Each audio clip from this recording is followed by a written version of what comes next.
एक गरीब किसान और अमीर आदमी की कहानी। बहुत समय पहले की बात है। एक गांव में राजेश नाम का एक गरीब किसान रहता था। वह बहुत गरीब था। सिवाय एक झोपड़ी के उसके पास कोई ज़मीन नहीं थी। वह गांव के एक अमीर आदमी आनंद सेठ के खेतों में काम करता था। आनंद सेठ उसे हर दिन काम के समय खाना देता था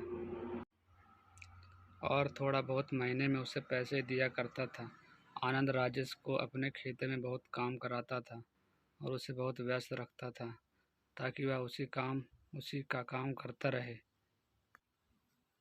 राजेश ने अपने जीवन में बहुत संघर्ष किया था। वह एक समझदार इंसान के साथ साथ बहुत मेहनती और दयावान भी था। जब भी वह शाम को अपने घर आता तो वह अपने आसपास के सभी गरीब और अनाथ बच्चों को खाना बनाकर खिलाता था। क्योंकि वह खुद भी अनाथ था, वह सबके दुखों को समझता था। राजेश के पास भले ही धन दौलत ना थी, तब भी वह दिल से बहुत अमीर था। इसलिए आसपास के सभी लोग भी राजेश को बहुत ज़्यादा पसंद करते थे। एक बार राजेश शाम के समय काम खत्म करके सेठ के पास जाता है और कहता है कि सेठ जी, 1 महीने से भी ज़्यादा समय हो गया है मुझे यहाँ काम करते करते। अब मुझे पैसों की ज़रूरत है। आप मेरे काम के पैसे मुझे दे दीजिए। यह सुनते ही सेठ बोलता है, राजेश, मैं तो तुम्हें कल ही ये बात कहने वाला था। चलो, आज तुम खुद ही आ गए। राजेश, तुम तो जानते हो इस महीने मेरी बेटी की शादी है। इस महीने मैं तुम्हें पैसे नहीं दे सकता। तुम समझदार हो। क्या इस महीने मेरे लिए इतना भी नहीं कर सकते तुम? राजेश सेठ से विनती करता है कि पूरे नहीं तो आधे पैसे ही दे दीजिए सेठ जी। मेरे पास कुछ नहीं है। इस महीने आधे से ही काम चला लूँगा मैं। राजेश की बात सुनकर सेठ जी को बहुत गुस्सा आ जाता है और सेठ जी कहते हैं, अरे कैसे आदमी हो यार तुम? काम करते हो तो क्या हुआ? मैं तुम्हें काम के वक्त मुफ्त का खाना भी तो देता हूँ, और तुम्हें और क्या चाहिए? ये सुनकर राजेश कुछ नहीं कहते हैं और वहाँ से जाने लगता है। सेठ बहुत चालाक था। उसने अपना काम निकलवाना आता था। राजेश को जाता देख वो राजेश को पास बुलाता है और कहते हैं कि राजेश, देखो, तुम तो मुझे समझो, बेटी की शादी में बहुत रुपया लग गया और तुम्हें नहीं पता होगा, लेकिन हम अमीर लोगों के यहाँ शादियों में ज़्यादा खर्चा करना पड़ता है, तभी रौनक सामने आती है शादी की। क्या तुम चाहोगे कि मेरे गांव में मेरी बेइज्जती हो जाए? राजेश कहता है, नहीं नहीं सेठ जी, मैं ऐसा क्यों चाहूँगा भला। फिर सेठ जी कहते हैं, तो राजेश, अब तुम मेरी मदद कर सकते हो। क्या तुम शादी के कामों में मेरी मदद करने आओगे?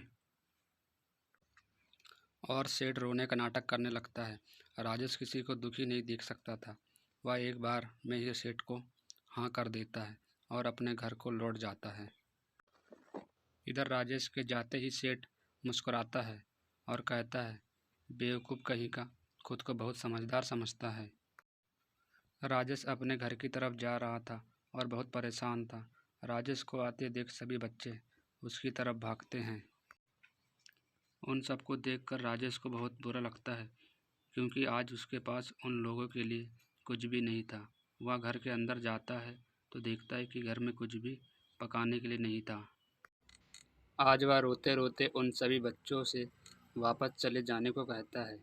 फिर राजेश अकेले बैठे बैठे बहुत रोता है और ईश्वर से कहता है कि मुझे माफ़ कर दो, आज मैं इन बच्चों के लिए कुछ नहीं कर सका। और रोते रोते राजेश को नींद आ जाती है। फिर उसे एक सपना आता है। सपने में उसे एक बूढ़ी औरत दिखती है जो राजेश से कहती है कि कल जब सूर्य अस्त होगा उस समय तुम सेठ सेठ के खेतों के पास वाले पेड़ के नीचे केवल 1 फीट खोदना, तुम्हें वहाँ से कुछ मिलेगा और ये काम तुम्हें अगले और 2 दिन तक करना होगा, लेकिन एक दिन में केवल 1 फीट ही खोदना होगा। उससे ज़्यादा नहीं। और तुम्हें जो भी चीज़ ज़मीन से मिलेगी, उस समय तुम्हारे मन में स्वार्थ जरा भी आए तो वह चीज़ राख बन जाएगी। अगली सुबह जब राजेश उठता है तो उसे वह सपना याद नहीं था। राजेश जल्दी से खेतों की ओर चल देता है। वह खेतों में काम कर रहा था। दोपहर का समय था। राजेश को बहुत तेज धूप लग रही थी, तो राजेश को गर्मी लगी तो वह उसी समय पेड़ के नीचे बैठ गया। अचानक उसे अपना सपना याद आया और राजेश उठ के पेड़ के आसपास ध्यान से देखने लग गया। फिर उसे याद आया कि उसे ये काम सूर्यास्त के समय करना है। राजेश फिर से काम में लग जाता है। जैसे ही सूर्यास्त होने वाला था, वैसे ही राजेश पेड़ के पास आ जाता है। वह कुदाल चलाते हैं और ज़मीन खोदने लगता है। थोड़ा ही खोदने पे राजेश को 2 चांदी के सिक्के मिले, जिनको देखते ही राजेश बहुत खुश हुआ और राजेश बच्चों के बारे में सोचने लगा और दोनों सिक्कों को लेकर घर की तरफ लौट आया। राजेश एक दुकान से कुछ खाने का सामान लेता है और कल उसके पैसे लौटा देगा कह के घर आ जाता है। आज वह बच्चों के साथ खुशी खुशी खाना खाता है और चैन से सो जाता है। सुबह उठते ही राजेश बाजार की तरफ चला जाता है और सेठ के यहाँ संदेश भिजवा देता है कि आज वह खेत नहीं आएगा। सेठ को शक होता है, कहीं राजेश कहीं और काम करने तो नहीं लग गया। इधर राजेश बाजार में सुनार के पास आता है और चांदी के सिक्कों के बदले पैसे लेकर घर आ जाता है और शाम होने का इंतज़ार करता है। सूर्यास्त से पहले ही राजेश खेतों की तरफ पहुंच जाता है और फिर से वही पेड़ के पास जाता है और सूर्यास्त होते ही खोदना शुरू कर देता है। थोड़ा ही गहराई में राजेश को एक पोटली मिलती है जिसमें थोड़े सोने के सिक्के बंधे हुए थे। सोना देखकर राजेश बहुत खुश हो जाता है और सोचता है कि इससे तो मैं कुछ अच्छा काम कर सकता हूँ और सभी अनाथ बच्चों को एक अच्छा जीवन दे सकता हूँ। राजेश पोटली लेकर घर आ जाता है। अगली सुबह फिर राजेश सेठ के यहाँ संदेश भिजवाता है कि आज भी वह खेतों में नहीं आएगा और शायद अब कभी नहीं आएगा।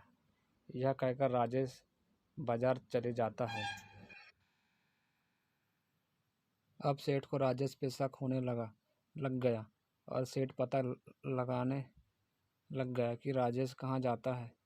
तो बहुत पता करने पे सेठ को पता चला कि राजेश दिन में बाजार जाता है और किसी ने उसे सेठ के खेतों की तरफ जाते देखा।